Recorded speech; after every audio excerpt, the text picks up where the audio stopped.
Hello everyone, welcome to the Scholars. This is Aman here. तो मैं एक और इंटरेस्टिंग टॉपिक आपके लिए लेके आया हूँ। हम लोग शुरू करते हैं।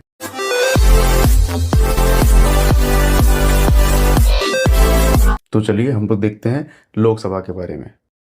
तो जब आप लोकसभा को देखने जाएंगे तो लोकसभा का जो हमारे कॉन्स्टिट्यूशन का आर्टिकल नंबर आर्टिकल नंबर 81 है, वो बताता है कि हमारे पास एक लोकसभा होगी। यानी कि आर्टिकल नंबर 81 जो है वो बताता है कि जो हमारे पास क्या होगा, एक लोकसभा होगी।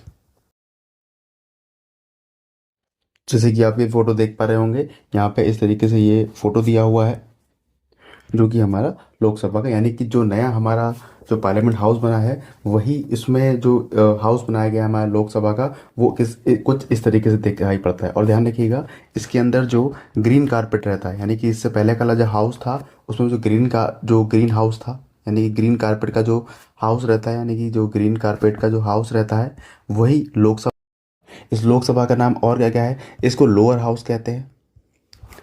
लोअर हाउस को कहा जाता है, इसको हाउस ऑफ पीपल कहा जाता है। हाउस ऑफ पीपल कहा जाता है इसमें। ठीक है, तो ये house of people lower house लिए कहा जाता है क्योंकि ये जो है लोकसभा, लोकसभा का मतलब क्या है, लोक का मतलब लोग होता है, सभा का मतलब सभा यानी ग्रुप बनाना है, इस तरीके से बात मीटिंग करना है उस तरीके से। तो क्या होता है, लोअर हाउस इसलिए कहा गया है, फिर हाउस ऑफ पीपल इसलिए कहा गया है क्योंकि इसके अंदर डायरेक्ट इलेक्शन होते हैं और हमारे और आप जैसे जो कॉमन पीपल हैं, यानी कि सिटीजन्स ऑफ इंडिया हैं, वो क्या करते हैं, इसमें प्रॉपर तरीके से वोटिंग करते हैं। ठीक है, तो चलिए आगे देखते हैं इसके बारे में हम लोग। इसका अब हम लोग समझने जाएंगे कंपोजिशन कैसे होता है। ठीक है, तो चलिए हम लोग इसको समझ लेते हैं। मैं लिख देता हूँ कंपोजिशन। देखिए, जो कंपोजिशन का मतलब यानी किस तरीके से क्या सीट है, किस तरीके से सीट का डिस्ट्रीब्यूशन है, किसको कितनी सीट दी जाती है, ये सब प्रॉपर तरीके से इसमें देखने को आपको मिलेगा। ठीक है, देखिए सबसे पहले समझना पड़ेगा आपको जो हमारी मैक्सिमम स्ट्रेंथ है। मैक्सिमम स्ट्रेंथ इस समय की 552 की है। कितने की है, 552 की स्ट्रेंथ है। ध्यान रखिएगा 552 की स्ट्रेंथ में जो जो सीट्स थी वो एंग्लो इंडियंस की हुआ करती थी। एंग्लो इंडियंस की 2 सीट हुआ करती थी, इन 2 सीट्स को कैंसिल कर दिया गया है, यानी कि सीट्स को कैंसिल नहीं किया गया है, यानी कि लेकिन जो एंग्लो इंडियंस का जो नॉमिनेशन हुआ करता था उसको यहाँ से हटा दिया गया है। अब मैक्सिमम स्ट्रेंथ की बात करेंगे तो मैक्सिमम स्ट्रेंथ 552 ही है, लेकिन वो जो 2 सीट्स थी उस पर एंग्लो इंडियंस नॉमिनेट नहीं किए जाते हैं।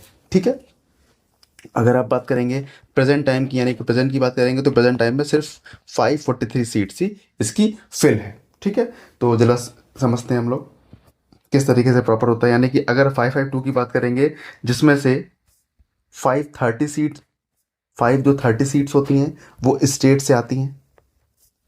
आपने सुना भी होगा, वो कहते हैं कि इस स्टेट में लोकसभा कितनी सीटें हैं, उस वाले स्टेट में लोकसभा कितनी सीटें हैं, तो इन सीट्स की बात ही की जा रही होती है। ठीक है, उसके बाद समझेंगे तो 20 सीट्स रहती हैं वो यूटी की रहती हैं, यानी कि जो हमारी यूनियन टेरिटरी रहती हैं वहाँ पर 20 सीट्स दे रखी हैं। और बची हुई 2 सीट्स जो हैं, 2 सीट जो है वो एंग्लो इंडियंस का, एंग्लो इंडियन, जैसे कि मैंने बताया ये नॉमिनेशन बंद कर दिया गया है।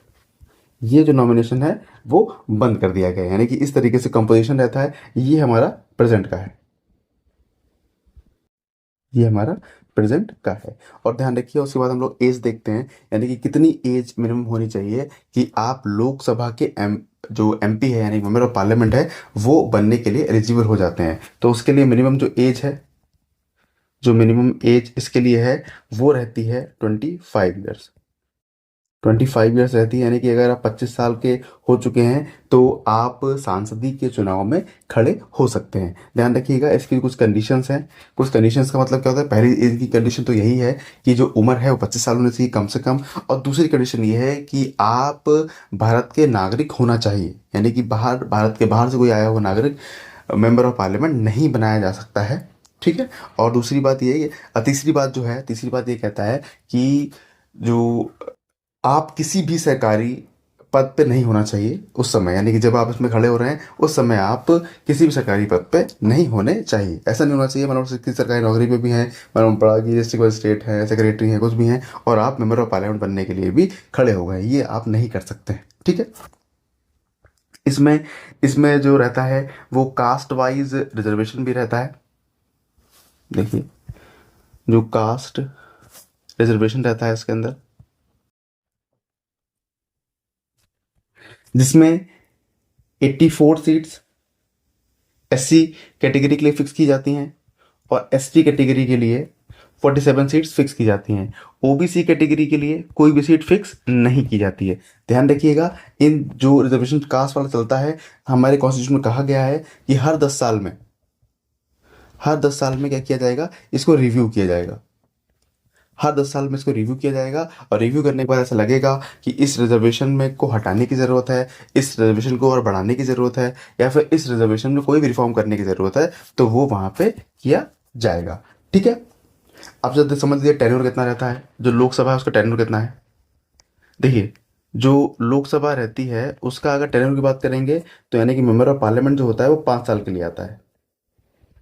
ये उसका ऑफिशियल टाइम है, टाइम स्पैन है। ठीक है, यानी 5 साल के लिए लोकसभा बनाई जाती है। लेकिन ये परमानेंट हाउस नहीं है, ये एक टेम्पोरेरी हाउस है।